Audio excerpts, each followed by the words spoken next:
Hi there, welcome to the reaction. Livingston to Celtic 2, another dismal evening for Neil Lennon's Celtic. I've got David with me. I am Hamish. I usually get to David first and ask him his opinion on the game. I just want to start this video by giving my own thoughts. I thought tonight was another complete shambles of a performance from Celtic in one of our games in hand, a game that was simply a must win. We shouldn't really be surprised at this stage by how continually and consistently poor this Celtic team are, but I am continually amazed by how far this team have fallen from the best Celtic team I've ever seen to the most laughable Celtic team I've ever seen. And for me, it's chiefly down to one man. It's down to Neil Lennon. I'll always be thankful for what Neil Lennon's done for the club as a player, for the stuff he's had to put up with in Scotland. But for me, this simply can't go on anymore. It has to end now, and Celtic have to take action before our next game. David, what did you think of tonight's game? Well, we're long past that stage, aren't we? I mean, that should have happened back after Sparta Prague gave us a doing at Celtic Park. Decided not to make the change, and here we are watching a ridiculous decline in this team and this football club that we all could see coming. Tonight didn't even surprise me, mate. I'll be quite honest. Just another brilliant night watching the hoops.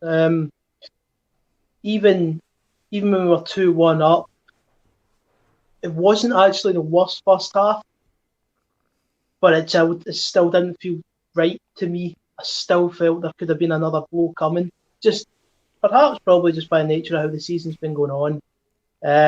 In the second half was absolutely ridiculous. One of the worst 45 minutes we've produced all season.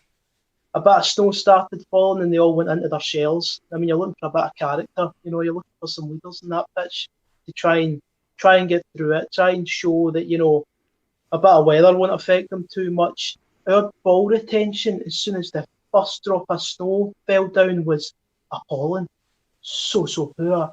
We couldn't connect 2 or 3 passes together at any area of the pitch. And, don't get us started on the goals. That's high school. That's primary school, even football at its finest. The free header for the first goal. Oh, I'm just absolutely bemused by it. In the second, I don't know where Ayer was at right back. Greg Taylor, who I actually thought was good up until that point, letting 2 men go off him, to be quite honest, to get to the ball first. Again, so many individual errors involved in these goals, and it's 2 more crosses into the box. It's too late now to talk about rectifying it this season. We're way beyond that stage.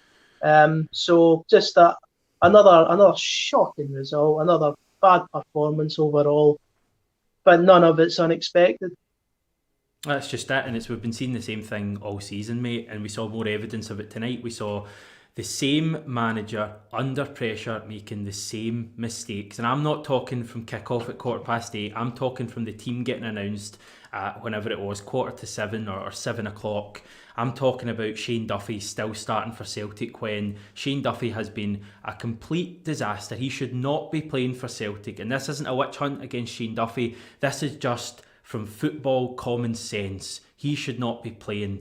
We had the same substitutions made with the same players staying on the pitch. We had the same daft set pieces being given. We had the same daft set piece goals being given away that you just touched on. The league's gone. The league had gone for me a long time ago, but it's more than the league now. It's about having a Celtic team that we want to go and watch, and I have not looked forward to watching a Celtic game in months. And you can see all the stuff that's going along in the background at the club, and there's so much wrong at the club at the moment. But for me, the main problem at Celtic right now is the man who's in charge. He's a man who embarrassed the club and embarrassed himself on Monday. It's a guy who shouldn't be in this position. And I will go back to what I said at the start of this video, David.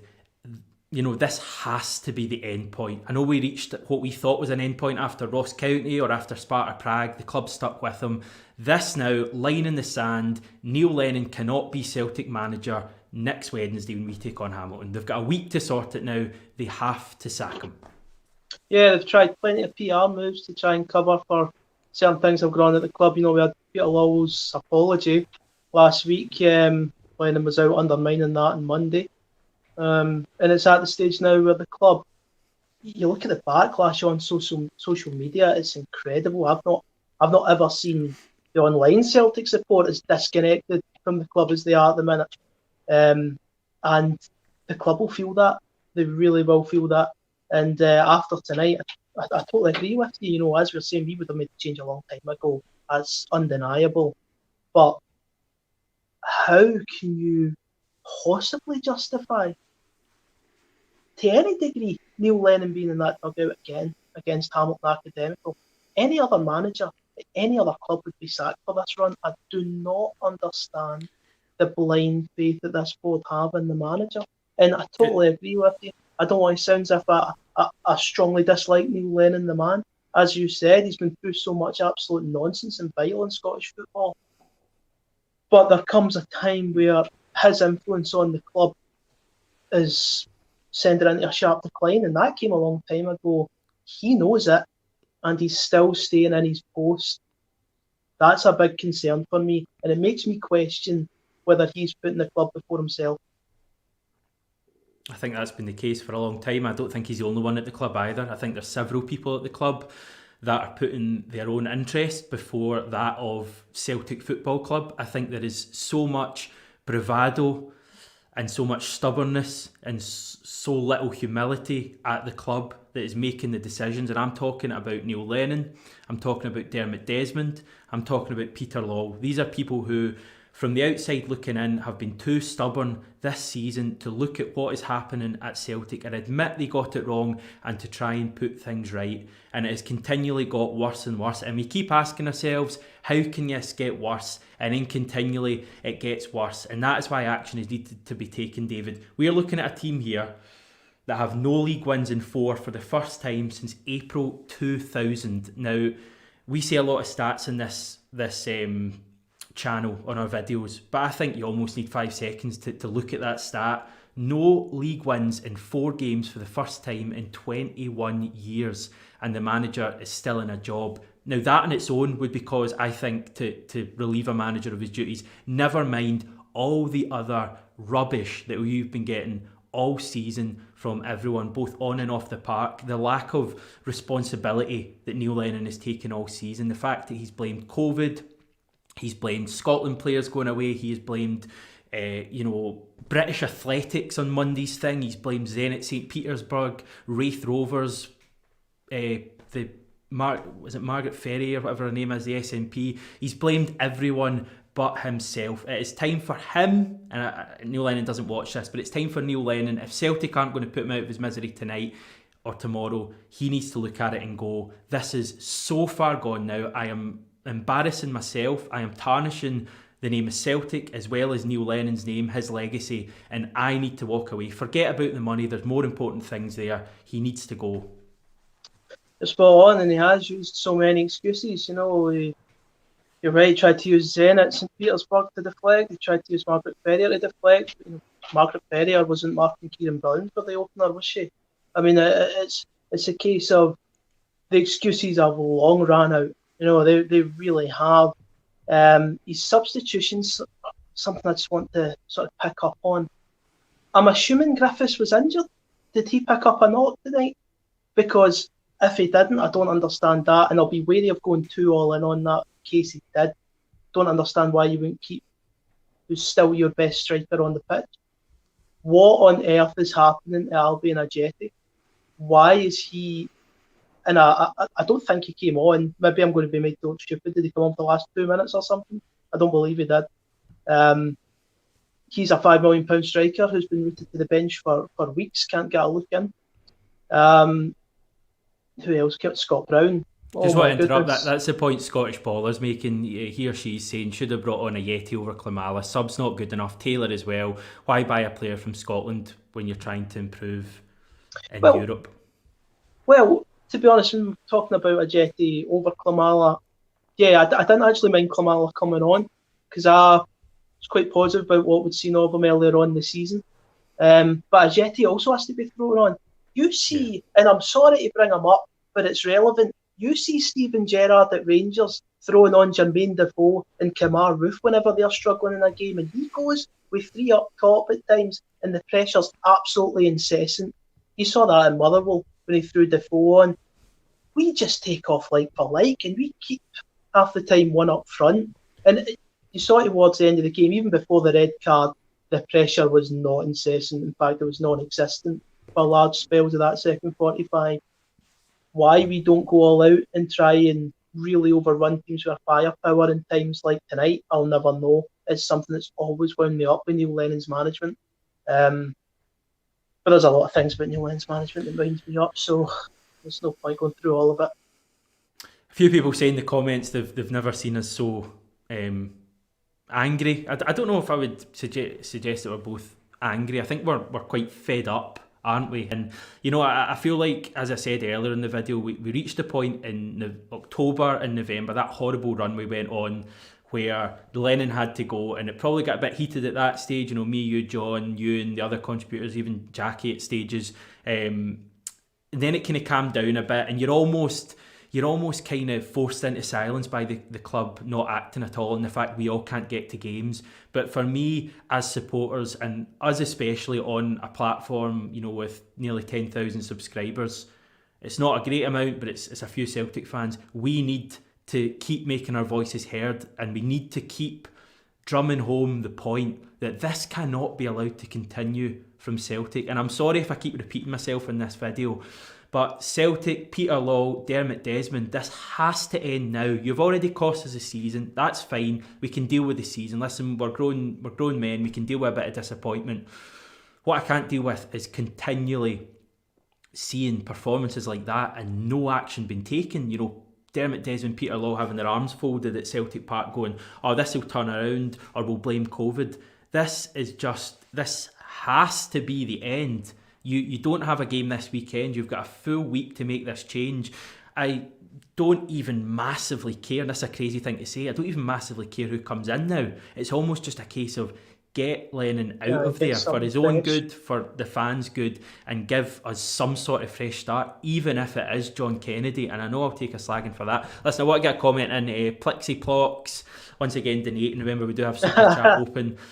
Luckily, we have all these games in hand. Well, Neil Lennon was good at counting the other day, the number of COVID tests, so maybe he could tell us how many games we have in hand now. Reminder, that was a game in hand tonight. That was one of those games in hand people had down for 3 points. Another reminder, Livingston changed 7 players. They play one of their biggest games in years at the weekend, and we still couldn't beat them. I don't think we've ever won in the plastic pitch at Livingston. Scott Brown, do you want to touch on him, David? Well, he has to remember he's not Alfredo Morelos. He's not going to get away with that. It's a crazy thing to do. Now, I understand he's maybe trying to block the man from getting to the ball. That's fine. Why is he swinging the arm round? It's totally bizarre to me. It's like a flashback to Scott Brown back in 2010. It was like a flashback to Morelos bizarre against Scott Brown at Parkhead. Yeah, so immature. I couldn't believe it. I suppose you can't blame Lennon for a moment like that, but it's crazy from the captain. And a captain who's saying to himself, well, I might sign a new deal to stay here in the summer. I might be here for another year or two. That can't be in Scott Brown's hands. That has to be in the new manager's hands, or someone higher up. It can't be given to Scott Brown to make a decision on whether he's good enough to keep playing for Celtic. Again, there's a bit of Lennon factor to that, and you do not want to go all in on Scott Brown because he is a Celtic legend. That guy's achievement to this club, unreal. Well, probably unprecedented, to be honest. Yeah. But he's let us down badly tonight. He's let us down a lot this season. His constant defence of the manager isn't doing much to get supporters on side with him either. That's for me, mate. That's one of the one of the most frustrating things about what's going on at our club at the moment is the fact that these absolute horror shows, these consistently below par results, keep happening, and then the club just carry on like nothing's happened on social media. It's a running joke that I have. They wish happy birthday to some ex-player. They tweet about Fortnite get included, and I don't even understand what Fortnite is, to be honest. I'm just trying to get down with the kids. But they tweet about that. They mention Pez for a bit. What else do? They do some crap about on this day. And then, as Pedro Caixinha would once say, the truck just keeps rolling on or whatever. It's just a shambles. And for me, that's one of the most frustrating things about this season, is that us supporters can do nothing about it. Nah, I mean, to be honest, it's just been a disaster from the beginning to now. You were going on about that start about 4 winless games in the league, first time since 2000. I thought we'd done that earlier this season, to be honest, until it was thrown about earlier on. I thought that had already happened during that ridiculous 2 wins in 12. Must have had a few European games in there then to break it up, but that wasn't a big surprise to me. And everything that can go wrong has gone wrong. They had so many chances to change this, Hamish.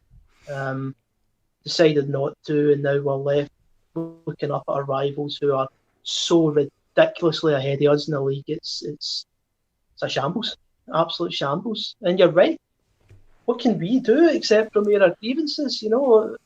Celtic just aren't listening, and they haven't been listening all season. So you have no reason to expect that Lennon's going to get the chop after tonight. All we can do is hope. Graham Bell certainly hoping that tonight is the final straw.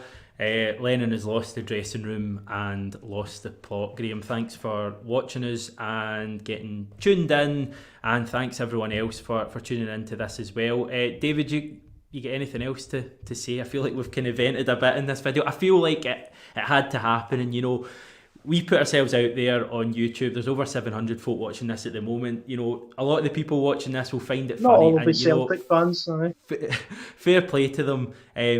We've got passion for a club, and we're not going to hide that just because we're not only playing to Celtic fans. So we appreciate everyone tuning in. David, final say to you, mate.